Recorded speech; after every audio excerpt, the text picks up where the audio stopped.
Assalamu alaikum students. You are watching MMNZ YouTube channel. NMDCAT Biology 2021 का जो session है वो चल रहा है और आज जो है एंजाइम्स लेक्चर नंबर 4 है। इसमें आज हम लोग ने पढ़ना है एंजाइम इनहिबिटर्स के बारे में कि एंजाइम इनहिबिटर्स क्या होते हैं। एक्चुअली यहाँ पे इसकी डेफिनेशन देख लेते हैं that what are enzyme inhibitors. They are chemicals that block enzyme activity. ये ऐसे केमिकल्स हैं जो कि एंजाइम की एक्टिविटी को ब्लॉक कर देते हैं, यानी कि उनको फंक्शनल नहीं रहने देते। ठीक है, नो मोर फंक्शनल।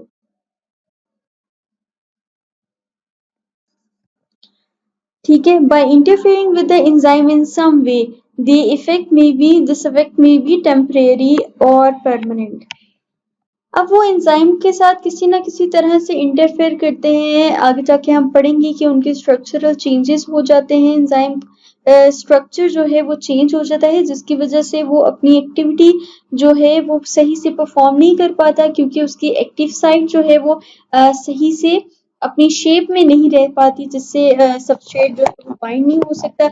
लेकिन ये इनहिबिशन जो है ये परमानेंट भी हो सकती है और टेम्परेरी भी हो सकती है। आगे इसकी हम दो डिफरेंट टाइप्स भी पढ़ेंगे, लेकिन बेसिकली होता क्या है, ये होता है कि कुछ केमिकल्स जो है एंजाइम की एक्टिविटी को रोक देते हैं, खत्म कर देते हैं, जिसकी वजह से एंजाइम अपना फंक्शन जो है नहीं परफॉर्म कर पाता। इसके एग्जांपल्स जो हैं एंटीबायोटिक्स है, एंटी मेटाबोलाइट्स हैं, साइनाइड्स हैं, जिसे पॉइजन्स कहते हैं। ठीक है, एंटीबायोटिक्स जो होती हैं ये हम इनको बेनिफिशियल इनहिबिटर्स भी कह सकते हैं, क्योंकि जैसे किसी बैक्टीरियल एक्शन को रोकने के लिए हम एंटीबायोटिक्स खाते हैं ताकि बैक्टीरिया के अंदर जो एंजाइम है वो उनको जो है उनके फंक्शन को इनहिबिट कर सके और वो जो है उनकी किसी भी बैड इफेक्ट से, हार्मफुल इफेक्ट से बच सके हमारी बॉडी। ठीक है, तो ये इसकी एग्जांपल्स थी। अब हम इसकी क्लासिफिकेशन देख लेते हैं। दो तरह के इनहिबिटर्स होते हैं, इरिवर्सिबल और रिवर्सिबल। ठीक है, इरिवर्सिबल नाम से ही पता आपको चल रहा है कि एक दफ़ा अगर इनहिबिटर जो है उसने अपना काम कर लिया है, यानी कि वो एंजाइम के साथ अटैच हो गया है और उसकी एक्टिविटी को, उसके फंक्शन को ब्लॉक कर चुका है, तो दोबारा से एंजाइम जो है वो दोबारा अपनी शेप में नहीं आ पाता और दोबारा से फंक्शनल नहीं हो पाता। ठीक है, inhibition can not be reverse, ये दोबारा से रिवर्सिबल नहीं है। ये एक परमानेंट चेंज होता है एंजाइम के अंदर। एंजाइम ब्लॉकेज हो जाती है। ये क्यों होता है? स्ट्रॉन्ग लिंकेज की वजह से। क्यों? क्योंकि जो इनहिबिटर है ना वो एंजाइम के साथ इस तरह से अटैच हो जाता है, स्ट्रॉन्ग बॉन्ड बना लेता है, जैसे कि कोवलेंट बॉन्ड बना लेता है, ताकि वो दोबारा से एक दूसरे से अलग नहीं हो पाता और एंजाइम दोबारा से अपनी एक्टिविटी जो है वो नहीं रिज्यूम कर सकता। ठीक हो गया? अब इरिवर्सिबल में क्या होता है? ये एक रिवर्सिबल चेंज है, रिवर्सिबल इनहिबिशन है, यानी कि दोबारा से चेंज हो जाता है, एंजाइम जो है दोबारा से अपनी एक्टिव स्टेट में आ जाता है।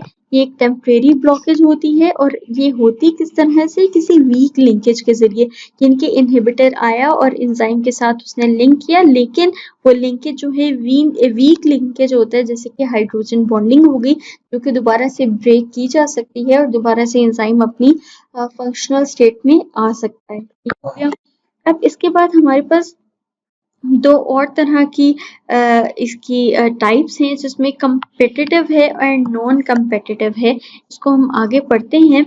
सबसे पहले हम पढ़ेंगे कम्पिटिटिव एंजाइम इनहिबिटर्स, यानी कि कम्पिटिटिव एंजाइम इनहिबिटर्स कौन से हैं? ये एक्चुअली वो एंजाइम इनहिबिटर्स हैं जो कि प्रिवेंट करते हैं एंजाइम सबस्ट्रेट कॉम्प्लेक्स बनाने में। इसमें सबसे बेसिक पॉइंट ये होता है कि ये जो है ना इनहिबिटर्स कम्पिटिटिव वाले, नाम से आपको पता चल रहा होगा कि कंपटीशन चल रहा है। ठीक है, कम्पिटिटिव मीन्स कंपटीशन है किसके दरमियान? सबस्ट्रेट और इनहिबिटर के दरमियान। क्यों? क्योंकि इनके स्ट्रक्चर जो है वो काफ़ी हद तक सिमिलर होता है।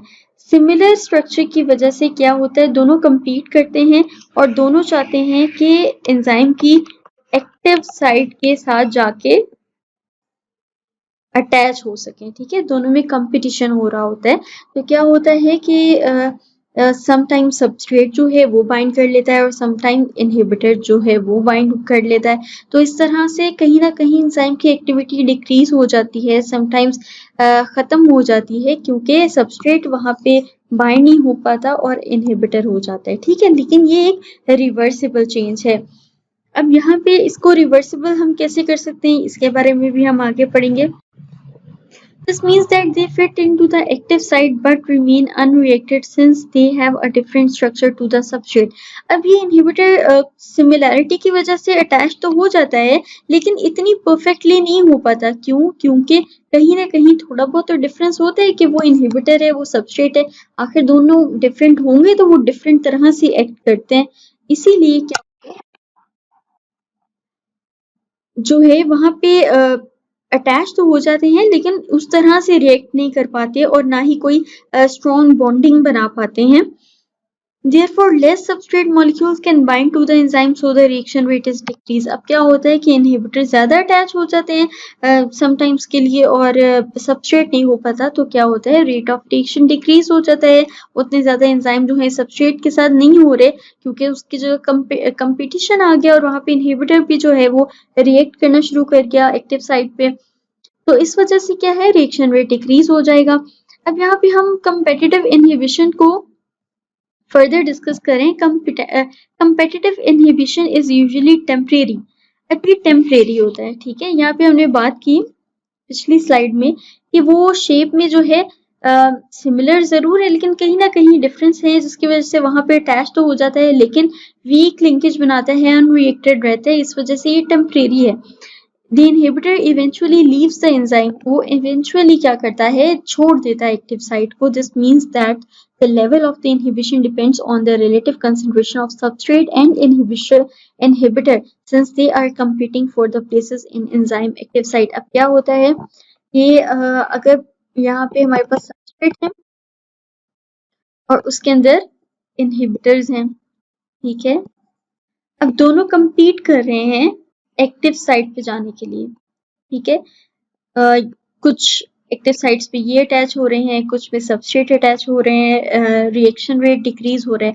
लेकिन इसको न्यूट्रलाइज करने का एक तरीका है, यानी कि इस चेंज को जो है वो रिवर्स करने का एक तरीका है कि अगर हम सबस्ट्रेट कंसंट्रेशन को काफी ज्यादा कर देंगे, फिर क्या होगा, ज्यादा सबस्ट्रेट अटैच होना शुरू हो जाएंगे और इनहिबिटर्स इतने अटैच नहीं होंगे, तो रिएक्शन रेट वापस से रीगेन हो जाएगा, ऊपर चला जाएगा, यानी कि रिएक्शन रेट ज्यादा हो जाएगा और हमारी जो एंजाइम एक्टिविटी है वो वापस से आ जाएगी, ठीक है। तो ये इसको न्यूट्रलाइज करने का एक तरीका है। यहाँ पे आपको ग्राफ की फॉर्म में शो हो रहा है, ये विदाउट इनहिबिटर है, यानी कि यहाँ पे कोई इनहिबिटर नहीं है, तो रिएक्शन रेट कितना ज्यादा है। लेकिन जब कंपटीशन आना शुरू हो गया है, यानी कि इनहिबिटर भी आ गया है इन्वायरमेंट में और सबस्ट्रेट भी है, दोनों compete कर रहे हैं, तो कहीं ना कहीं हमारी रिएक्शन रेट कम हो रहा है, ठीक हो गया। नॉन कम्पिटिटिव, अब दूसरे टाइप्स को हम डिस्कस करेंगे जो कि है नॉन कम्पिटिटिव एंजाइम इनहिबिटर। अब इसमें नॉन कम्पिटिटिव नाम से पता चल रहा है कि कंपटीशन नहीं है।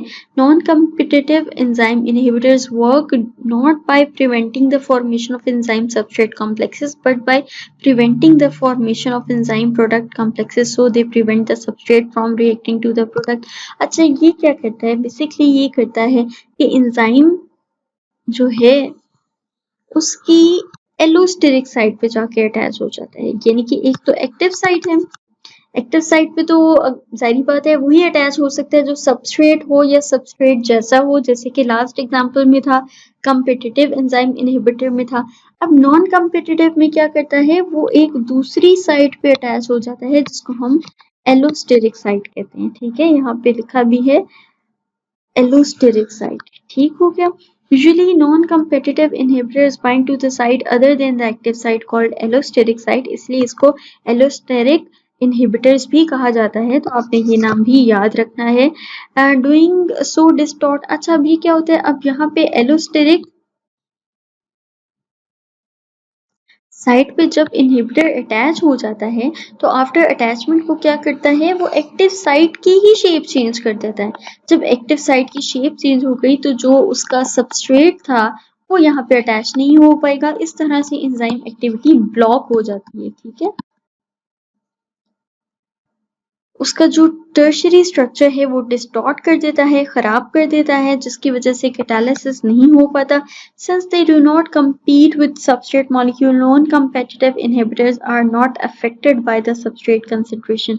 अब यहाँ पे ये है कि यहाँ पे क्या किया जाता है कि जैसे हमने पिछली दफा लास्ट एग्जांपल में क्या किया था, सबस्ट्रेट कंसेंट्रेशन ज्यादा कर दी थी तो न्यूट्रलाइज हो गया था इनहिबिटर का इफेक्ट, ठीक है। लेकिन इसमें क्या है, क्योंकि इसमें तो वो कंपटीशन वाला सबस्ट्रेट से तो ऑलरेडी ही नहीं वो मिलता, वो कहाँ पे जाके अटैच होता है, एलोस्टेरिक साइड पे। तो क्या हो गया कि इसमें सबस्ट्रेट जितना मर्जी इंक्रीज कर लें, लेकिन इसका इफेक्ट जो इन इनहिबिटर्स का इफेक्ट है वो न्यूट्रलाइज नहीं किया जा सकता ऐसे। तो फिर दूसरा तरीका अपनाया जाता है जिसे हम कहते हैं एंटीडोट, ठीक है।